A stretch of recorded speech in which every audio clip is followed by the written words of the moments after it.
भारत का विभाजन मुस्लिम और हिंदू आबादी के बीच विचार न मिलने और अंग्रेजों द्वारा कई सालों तक चलाए गए फूट डालो और राज करो की नीति का परिणाम था।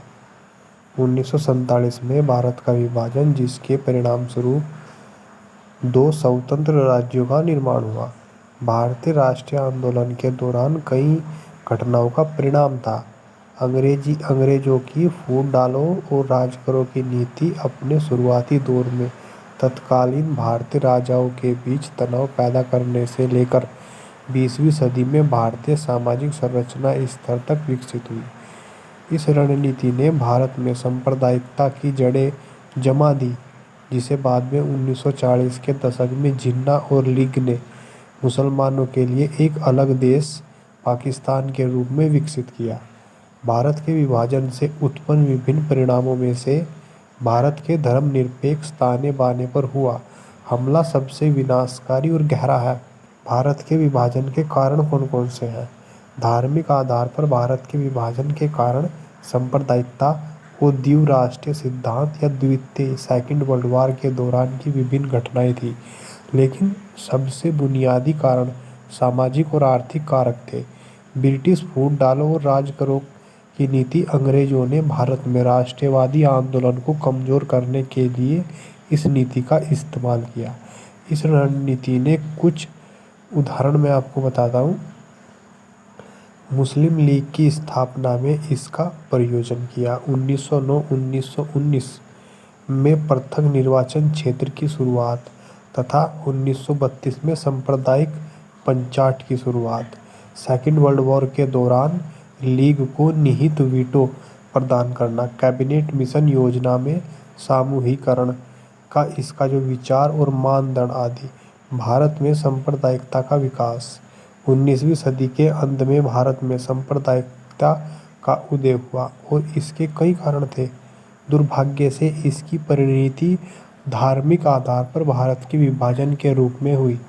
मुसलमानों का सामाजिक और आर्थिक पिछड़ापन। सामाजिक सांस्कृतिक सुधार आंदोलन की पुनरुत्थानवादी प्रकृति। इस प्रकार के विचारों का अंकुर हुआ कि हिंदुओं और मुसलमानों के अलग अलग स्वार्थ थे। अपने पूरे कार्यकाल में ब्रिटिश सरकार ने फूट डालो और राज करो की नीति अपनाई। इकबाल जिन्ना और हिंदू राष्ट्रवादियों जैसी हस्तियों की भूमिका। 1937 के चुनावों की हार और 1940 के पाकिस्तान प्रस्ताव के बाद लीग और जिन्ना का ध्यान करना। 1946 के चुनाव में मुस्लिम लीग की भारी जीत हुई थी। बंगाल का विभाजन भी हुआ। 1905 में इसकी शुरुआत एक प्रशासनिक उपाय के रूप में हुई, लेकिन यह जल्दी ही सरकार के लिए एक बड़े राजनीतिक लाभ के रूप में विकसित हो गया, क्योंकि इसका उद्देश्य बंगाल को हिंदू और मुस्लिम बहुल प्रांतों में विभाजित करना था। मुस्लिम लीग का गठन। 1906 अखिल भारतीय मुस्लिम लीग के गठन में आगा खान ढाका के नवाब और नवाब मोहसिन उल मुल्क जैसे उच्च वर्ग के मुस्लिम अभिजात वर्ग भी शामिल थे। पृथक निर्वाचन मंडल 1909 में मार्लो मिंटो सुधार ने विधायकी निकायों में पृथक निर्वाचन मंडल की शुरुआत की थी, जो सांप्रदायिक के इतिहास में एक महत्वपूर्ण घटना थी। लखनऊ समझौता। 1916 में कांग्रेस ने राष्ट्रीय आंदोलन में मुस्लिम लीग का समर्थन हासिल करने के लिए एक अस्थायी उपाय के रूप में पृथक निर्वाचक मंडल पर सहमति व्यक्त की। हिंदू महासभा 1915 और राष्ट्रीय स्वयंसेवक संघ 1925 का गठन। ये हिंदू राष्ट्रवादी संगठन कांग्रेस और मुस्लिम लीग के बीच विचार विमर्श के दौरान एक दबाव समूह के रूप में सामने आए। साइमन कमीशन और नेहरू रिपोर्ट। नेहरू रिपोर्ट ने जिन्ना की मांगों को समायोजित करने की कोशिश की, लेकिन 1928 के सर्वदलीय सम्मेलन में यह विफल रही। जिन्ना अपने 14 सूत्र लेकर सामने आए। 1946 में सांप्रदायिक दंगे। जिन्ना की अपील के कारण 1946 के दंगे विभाजन की स्वीकृति का तत्कालिक कारण थे। मुस्लिम लीग और मोहम्मद अली जिन्ना की भूमिका। जिन्ना ने भारत के विभाजन में महत्वपूर्ण भूमिका निभाई। हालांकि ये शुरू में धर्मनिरपेक्षता के दूत थे और सांप्रदायिक राजनीति का विरोध थे। जिन्ना की भूमिका। हालांकि कुछ विद्वानों विशेषकर पाकिस्तान की आयशा जलाल और उनके समर्थकों का कहना है कि जिन्ना की अलग राज्य की मांग कांग्रेस के साथ सौदेबाजी का एक जरिया मात्र थी। इस मान्यता के अनुसार यह मुसलमानों के लिए एक अलग राज्य चाहते थे, न कि एक अलग राष्ट्र। लेकिन कई कारणों से इस विचार को स्वीकार करना कठिन था। मुस्लिम जमींदार सिंध और पाकिस्तान के अन्य क्षेत्रों में और अभिजात वर्ग जो समाजवादी लोकतंत्र पर कांग्रेस के जोर के खिलाफ थे, वे एक अलग राष्ट्र के पक्ष में थे। जिन्ना ने ब्रिटिश अधिकारियों और भारतीयों के बीच हर बातचीत पर वीटो लगा दिया। वह और लीग भारत में मुसलमानों के एकमात्र प्रतिनिधि बनना चाहते थे, जिसे कांग्रेस या कोई भी धर्मनिरपेक्ष पार्टी स्वीकार नहीं कर सकती थी। इसके अलावा प्रत्यक्ष कार्रवाई दिवस के लिए उनका आह्वान क्रूर था और इससे यह विश्वास टूट गया कि वे एक उदार मुसलमान हैं। व्यापक संप्रदाय की ओर चले जाना। 1937 के चुनाव परिणाम में हार जिन्ना और लीग के लिए एक सबक थी। 1937 के बाद जिन्ना की प्राथमिकता जब लीग की सदस्यता पर अधिकतम करना, जनता को और सांप्रदायिक बनाना और पाकिस्तान की मांग को और बुलंद करना था। दो राष्ट्रीय सिद्धांत। वे दो राष्ट्रीय सिद्धांत के सख्त समर्थक थे, जिसके अनुसार दो समुदाय एक साथ सह अस्तित्व में नहीं रह सकते थे।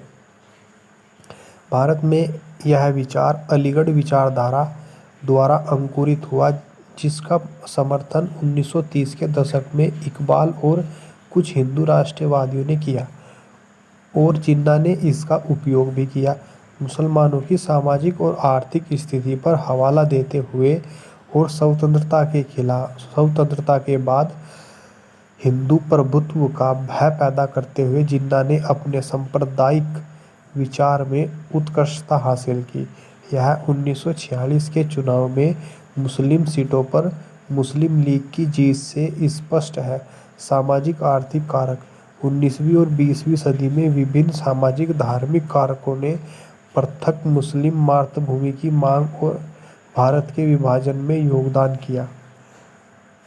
मुस्लिम आर्थिक पिछड़ापन कैसे हुआ? मुसलमानों की साक्षरता दर कम थी और उद्योग वाणिज्य में उनका प्रतिनिधित्व अपर्याप्त था, जिसके कारण वे आर्थिक पिछड़ेपन का शिकार हुए। पाकिस्तान को विशेष रूप से मुसलमानों की आर्थिक स्थिति को बेहतर बनाने के एक उपाय के रूप में देखा गया। हिंदुओं के आर्थिक प्रभुत्व का डर। मुसलमानों को चिंता भी थी कि हिंदू बहुल भारत में अनेक आर्थिक हितों पर रक्षा नहीं हो पाएगी। संसाधनों और अवसरों पर अधिक नियंत्रण के लिए वे पाकिस्तान चाहते थे। भूसंपन्न अभिजात वर्ग की प्रभुत्व की चाहत कैसे बनी? पंजाब बंगाल के भूसंपन्न मुस्लिम अभिजात वर्ग ने पाकिस्तान को अधिक आर्थिक प्रभुत्व के अवसर के रूप में देखा। विभाजन सत्ता की महत्वाकांक्षा से प्रेरित था। उर्दू हिंदी विभाजन भी कैसे हुआ? राष्ट्रीय भाषा को लेकर बहस ने मतभेदों और बढ़ा दिया। हिंदी के प्रस्ताव ने उर्दू समर्थक कई मुसलमानों को अलग थलग कर दिया। इस भाषाई विभाजन ने सांप्रदायिक तनाव को और बढ़ा दिया। भारत के विभाजन की ओर ले जाने वाली घटनाएं। भारत का विभाजन जटिल प्रक्रिया और विभिन्न कारकों का परिणाम था, जिसमें 1940 के दशक में विशेषकर द्वितीय विश्व युद्ध के दौरान अंग्रेजों की भूमिका भी शामिल थी। 1940 के दशक में ब्रिटिश रूप, सेकेंड वर्ल्ड वॉर के प्रभाव, विशेषकर दक्षिण पूर्व एशिया में जापान की जीत ब्रिटिश रूप में परिवर्तन का मुख्य कारण थे।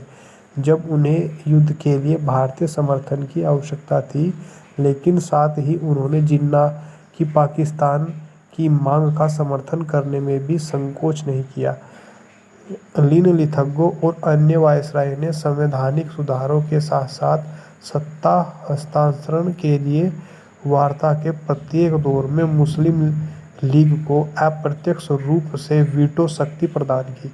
पाकिस्तान की मांग को स्वीकार करने का प्रयोग पहले तो कांग्रेस की पूर्ण स्वतंत्रता की मांग का मुकाबला करने के लिए किया गया तथा बाद में इन दोनों पूर्ववर्ती उपनिवेशों को यथासंभव कमजोर और असुरक्षित बनाने के लिए किया गया। लाहौर संकल्प मैं बताता हूँ। 1940 में लाहौर में जिन्ना ने द्विराष्ट्रीय सिद्धांत के पक्ष में तर्क दिया।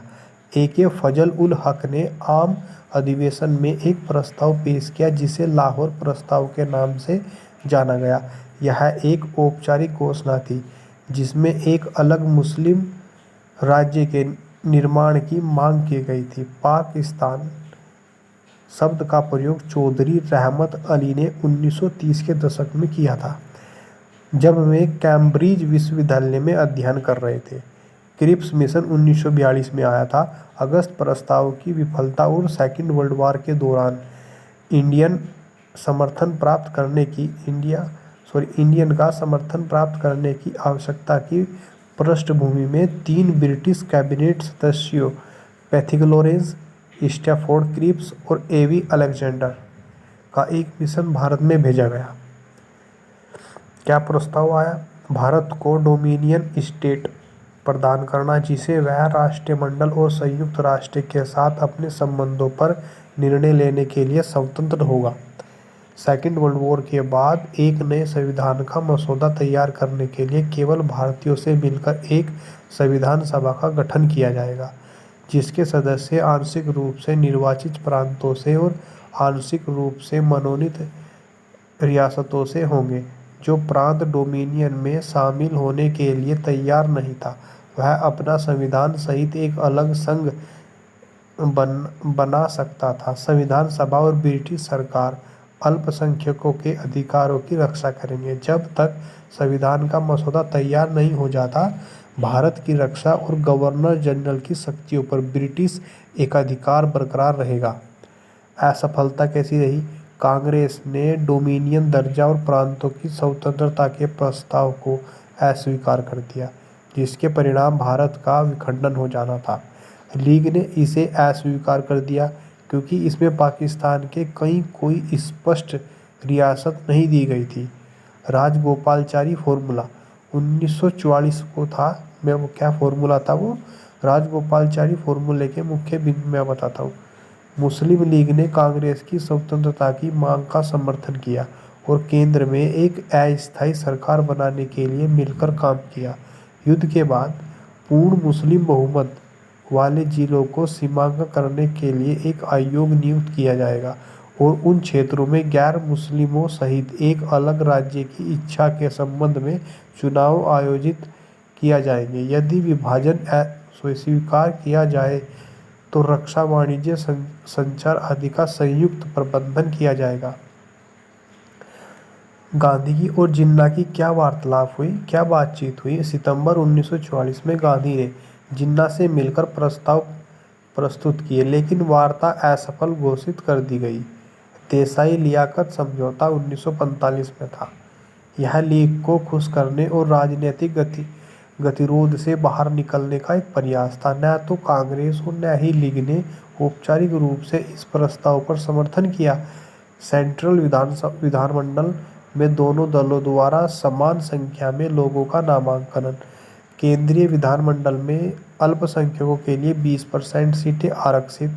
वेवेल योजना 1945 में वायसराय लॉर्ड वेवेल ने सभी को शिमला सम्मेलन में शामिल होने के लिए आमंत्रित किया गया। प्रस्ताव आया। गवर्नर जनरल और कमांडर इन चीफ को छोड़कर कार्यकारी परिषद के सभी सदस्य भारतीय होने थे। रक्षा को छोड़कर सभी विभाग भारतीय सदस्यों के नियंत्रण में होंगे।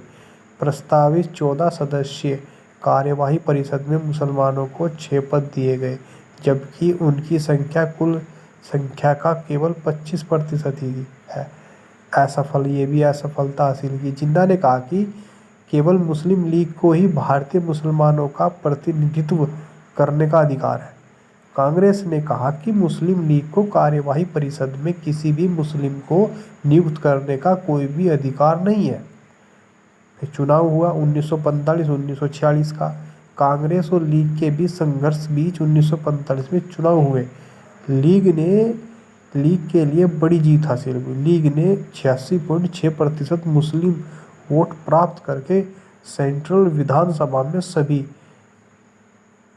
30 मुस्लिम सीटें जीतकर तथा प्रांतों में 509 मुस्लिम सीटों में से 442 पर कब्जा करके उल्लेखनीय सफलता प्राप्त की।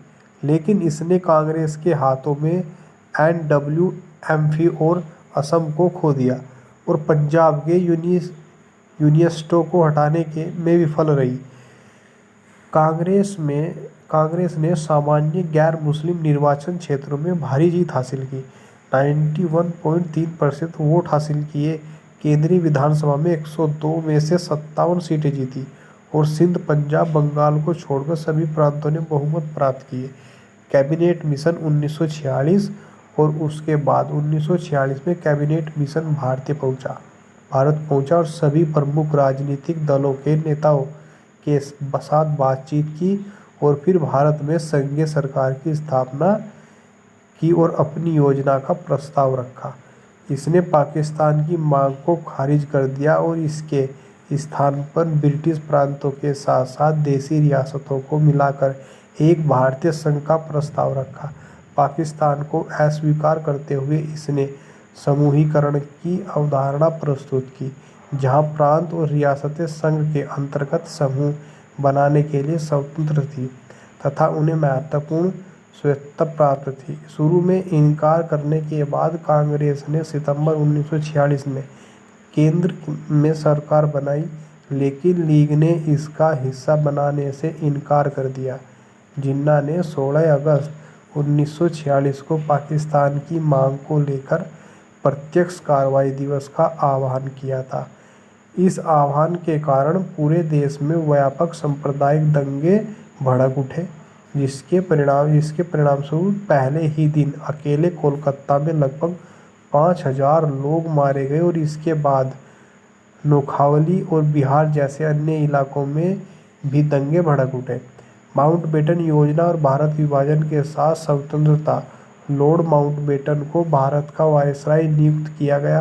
उन्होंने 3 जून 1947 को माउंटबेटन योजना डिकी बर्ड योजना प्रस्ताव की।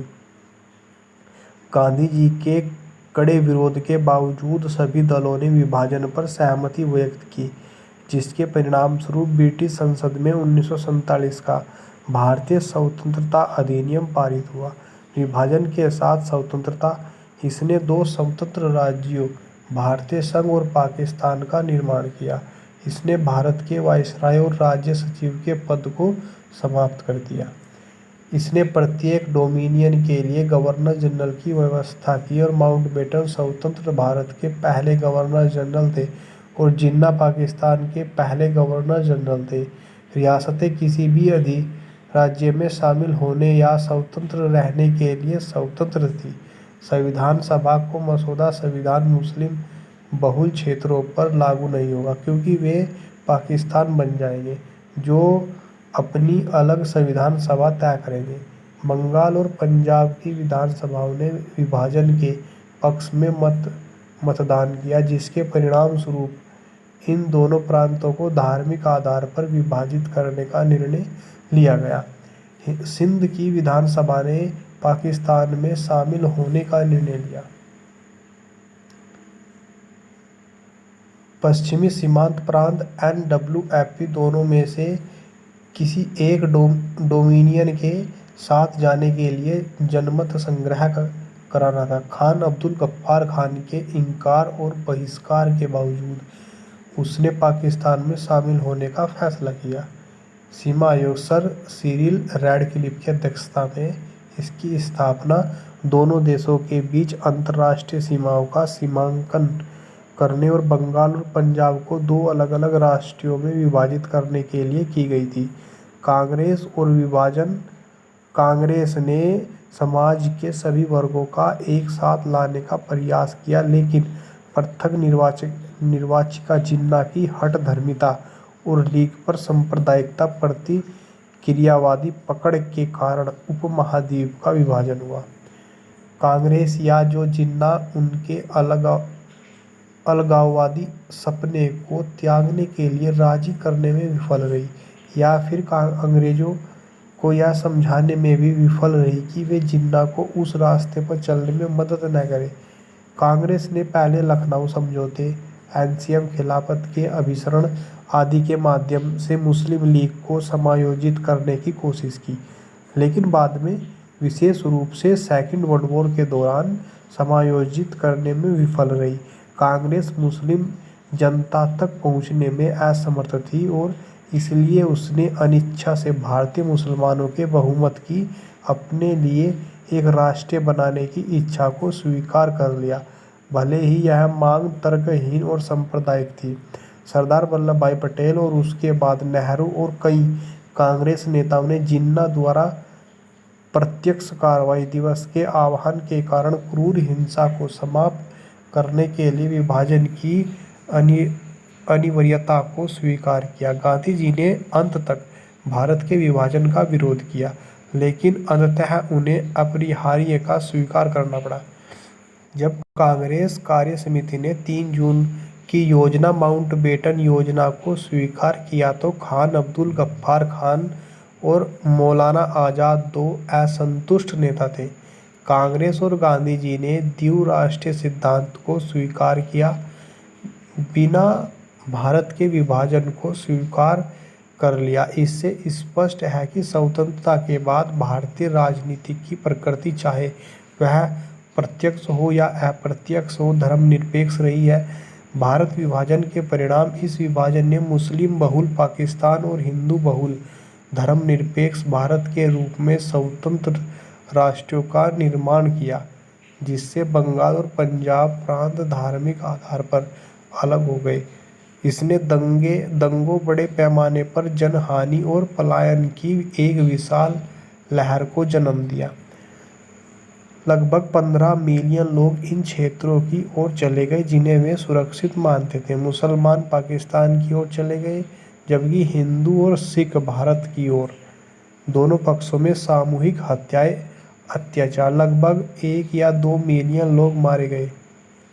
इनमें से कई लोग अन्य समुदायों के सदस्यों और कभी-कभी अपने ही परिवारों द्वारा मारे गए।